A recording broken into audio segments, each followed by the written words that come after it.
তাওহিদ হৃদয় জিতেছেন দামি এক গাড়ি, মোটর বাইক জিতেছেন লিটন কুমার দাস, ইলেকট্রিক বাইক জিতেছেন শরীফুল ইসলাম। দারুণ পারফরমেন্সের পর দল যখন সিরিজ জিতে নিল, এরপর ক্রিকেটাররা নিশ্চিতভাবেই খুশি। ব্যক্তিগত পারফরমেন্স, দলীয় পারফরমেন্স সব ছিল টপ নচ এবং বাংলাদেশ দল অস্ট্রেলিয়ার বিপক্ষে প্রথমবারের মতো সিরিজ জিতে নিয়েছে, ওয়ানডে সিরিজ। এবং সেখানে হোয়াইট ওয়াশ করার সুযোগটা ছিল, একেবারেই জমিয়ে ফেলেছিল বাংলাদেশ ম্যাচটা। খুব বেশি রান স্কোরবোর্ডে যে ছিল সেটা নয়, কুপার কনলি দারুণ ব্যাটিং করে এক পেশে বানিয়ে ফেলেছিলেন প্রায় ম্যাচটা। শরীফুল ইসলাম সেখান থেকে দারুণ একটা কামব্যাক বাংলাদেশকে এনে দিয়েছিলেন।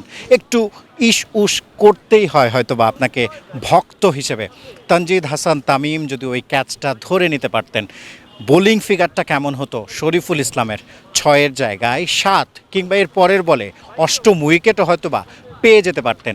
বাংলাদেশ পেতে পারত আরও একটা জয়ের দেখা, সেটা হয়নি। 1 উইকেটে একেবারে by the barest of margin Australia সিরিজের একমাত্র ম্যাচটা জিতেছে। তবে সিরিজ শেষে আনন্দটা কিন্তু করেছে বাংলাদেশের ক্রিকেটাররা, এবং সেটাই যেমনটা বলছিলাম শুরুতে, কেউ জিতেছেন গাড়ি, কেউ জিতেছেন মোটর বাইক, কেউ বা ইলেকট্রিক বাইক, এবং সবার মুখে কিন্তু হাসি, এবং সেই হাসিটাই দেখতে চাইবে বাংলাদেশের কোটি ক্রিকেট ভক্তরা।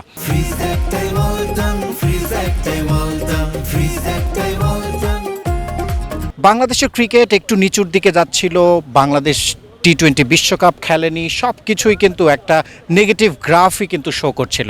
সেখান থেকে দারুণ একটা লাফই আমি বলবো অস্ট্রেলিয়ার বিপক্ষে, মাইটি অস্ট্রেলিয়ার বিপক্ষে যেভাবে বাংলাদেশ দল ক্রিকেটটা খেলেছে এই ওয়ানডে সিরিজ জুড়ে, সেটা প্রশংসার দাবিদার। একটুর জন্য, আমি আবারও বলছি, একটুর জন্য সিরিজটাই হোয়াইট ওয়াশ করা হয়নি প্রতিপক্ষ অস্ট্রেলিয়াকে। তারপরেও বাংলাদেশ যেভাবে খেলেছে সেটা নিশ্চিতভাবেই গর্ব করার মতো।